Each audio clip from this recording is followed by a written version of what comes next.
The sun was beginning to set over the dusty town, casting long shadows across the ranch.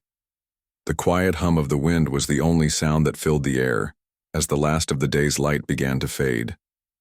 In the heart of the land stood a giant man, known to everyone as the rancher. His towering frame and rough hands were a reflection of years spent working the land, years of hard labor and solitude. He didn't mind it. Life on the ranch was simple. The earth beneath his feet was all he needed, and the vast stretches of land gave him peace. But even the strongest of men have moments where they begin to notice things they've never seen before. It was on one of these quiet evenings, after he had finished his day's work, that the rancher walked into the kitchen of his home to find his cook, Abigail, preparing dinner. Abigail was a woman who had worked on the ranch for years, and although she had only been with him for a few seasons, she had already become an essential part of the place. Her cooking was unmatched. Her bread was always warm, her stew rich with flavor, and the workers often said it was the best meal they had all day. But that evening, something was different. As the rancher entered the kitchen, he noticed Abigail was working in silence, her eyes focused on the chopping board in front of her. It was the way she looked down, her shoulders hunched slightly, that caught his attention. He had known Abigail for long enough to see that something was off. She had always been quiet, but this time her silence seemed deeper, almost like she was trying to hide something.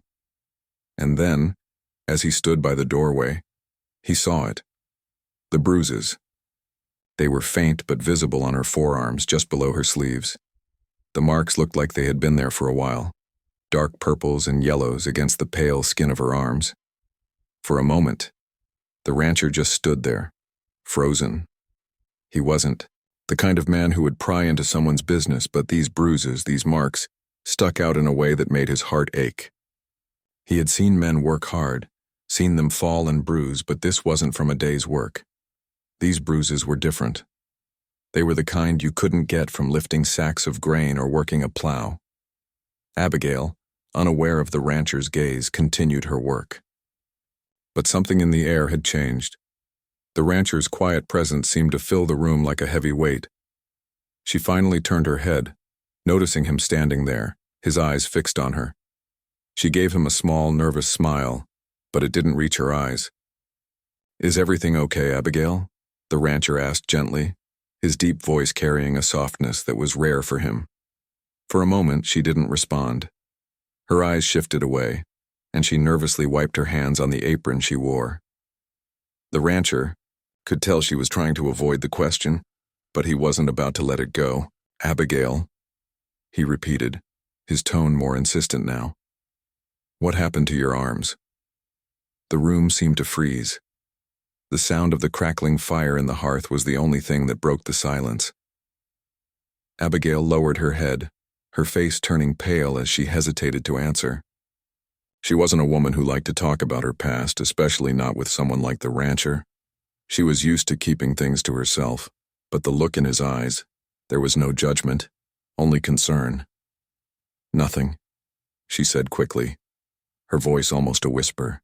"It's nothing, just clumsiness." The rancher could tell she was lying. He had worked with people long enough to know when they were hiding the truth.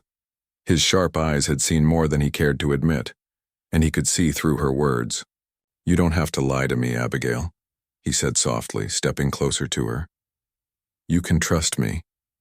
She took a deep breath, and for a moment, it looked like she might say something. But then she faltered. She bit her lip, her eyes brimming with uncertainty. The rancher's heart clenched. He didn't want to force her, but at the same time he couldn't just stand by and let her suffer in silence. "Please," the rancher continued, his voice steady but filled with warmth. "You're not alone here. Whatever's going on, I'll help. I don't want you to think you have to go through this by yourself." There was a long pause before Abigail finally spoke, her voice barely above a whisper. "It's my husband," she admitted, her voice trembling. "He did this." The words hung in the air like a heavy cloud. The rancher's blood ran cold. Abigail had been married before, but he had never known much about her past. She had always been reserved and no one asked questions, but hearing her say it so plainly shook him to his core. Abigail's eyes filled with tears as she spoke, her face a mixture of fear and sadness. He's been coming around, breaking into my house when I'm alone. I left him a long time ago, but he won't leave me alone. He won't let me go.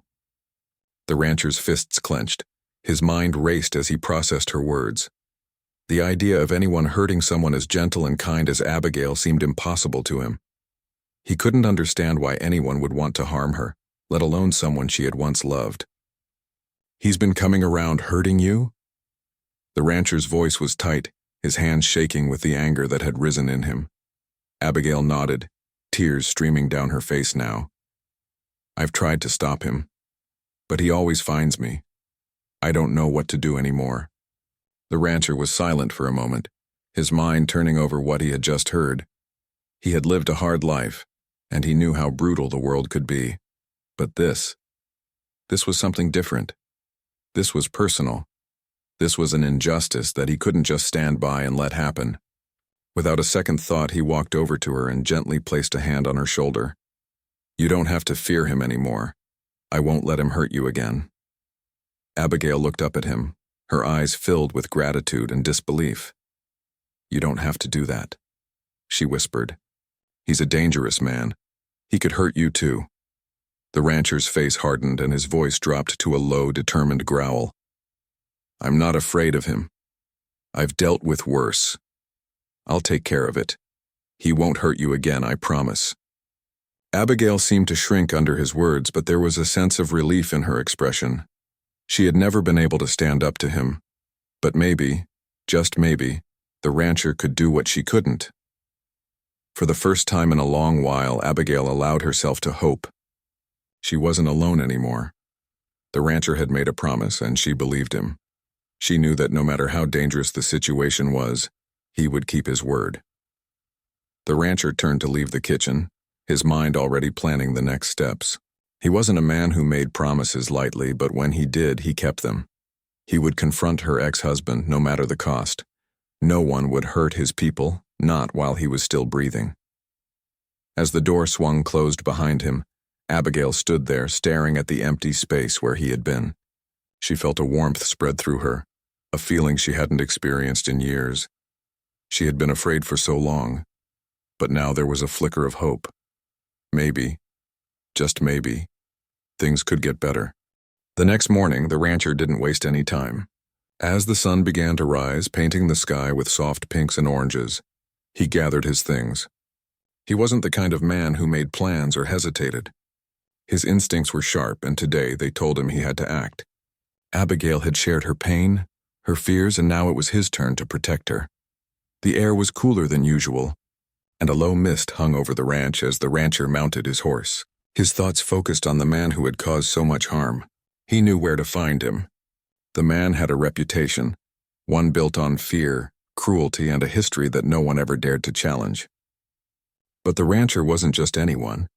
His shoulders were broad, his stance solid, and his heart, though often hardened by the struggles of the land, now burned with a fire he hadn't felt in a long time. He rode out towards the edge of town, where the man, Thomas Harding, lived. Harding's property was isolated, surrounded by tall, dry grass and thick trees that created an eerie quiet. It wasn't the type of place anyone would visit without a reason, especially not someone like the rancher. But today the rancher had a very good reason. As he rode closer, his horse's hooves thudding against the dirt road, the rancher could see the faint outline of the house in the distance. It was a large building, though aged, with shutters hanging loosely on the windows. There was an old barn nearby, and the air was thick with the smell of animals. The rancher had been here before years ago, when he and Harding had shared a drink at the local saloon. They weren't friends, but they had always been civil. It had been a long time since their paths had crossed. The rancher dismounted from his horse, tying it loosely to a nearby post. He took a deep breath, his eyes scanning the area. He had come here for one reason and one reason only: to make sure that Abigail's suffering ended today. He approached the door, his boots making no sound as he walked across the dirt porch. He wasn't sure what he was expecting when he knocked, but he wasn't prepared for the cold, angry face that appeared in the doorway. Thomas Harding stood before him, his eyes narrowed with suspicion. His face was weathered as if life had been hard on him. His hands, calloused from years of labor, rested on the frame of the door. He looked at the rancher for a long moment, sizing him up before speaking. "What do you want?" Harding asked gruffly, his voice low and filled with distrust. The rancher didn't hesitate. He stepped forward, his gaze steady. "I'm here to talk to you about Abigail," he said, his voice calm but firm. Harding's expression darkened, and for a moment the rancher thought the man might slam the door in his face. But instead, Harding took a step back, motioning for the rancher to come inside. "If you've come to talk about her, then come on in. But don't expect me to just stand here and listen to your accusations." The rancher followed Harding into the house, his mind focused. He knew he had to be careful.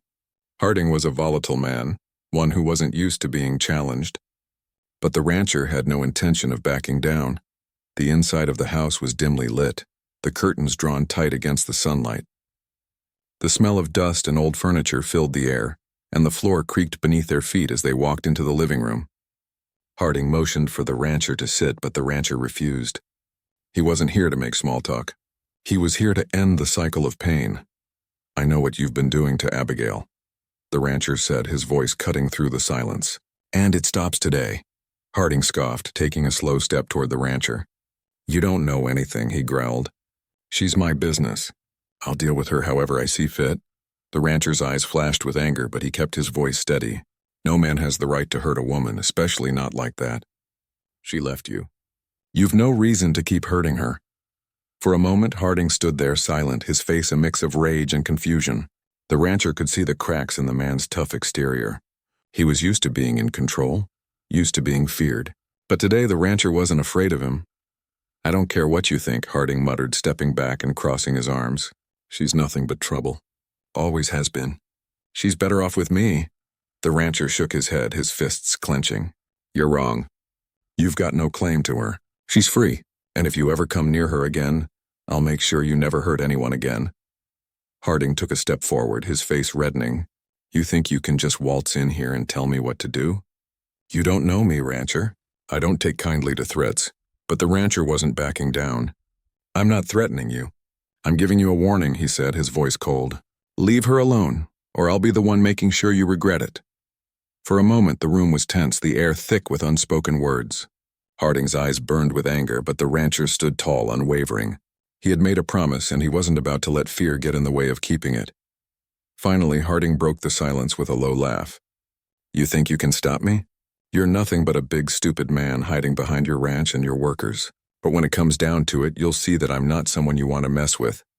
The rancher stood his ground. "I've seen worse men than you," he said quietly, "and I've taken care of them." There was a long silence before Harding finally spoke again, his voice a bit weaker. "You don't know what she did to me. You don't know how she ruined my life." The rancher's expression softened, but only slightly. "She left you for a reason, Thomas. Maybe it's time you face up to that." Harding didn't say anything else. He turned away, looking out the window as if the words had lost their meaning. The rancher knew he had done what he could. He had stood his ground and confronted the man who had caused so much harm. "I'll be watching you," the rancher said, his voice low but firm. "If I hear of you going near her again, you'll answer to me." With that, the rancher turned and walked out of the house, his boots clicking against the wooden floor. He mounted his horse once more, ready to return to the ranch. But as he rode away, he knew that he had made a difference. Abigail would be safe now. She would be able to start over, to live her life without fear. The rancher had done what he promised, and no one, not even the darkest of pasts, could change that. As the rancher rode back to his land, the town began to whisper. They had heard of his actions, and for the first time in years, the people of the town began to see that there was someone who would stand up for them, someone who wouldn't let the wrongdoers get away with their cruelty. The rancher didn't need thanks. He didn't need praise, but he knew that he had made the town a little bit safer, a little bit kinder, and that was all he needed.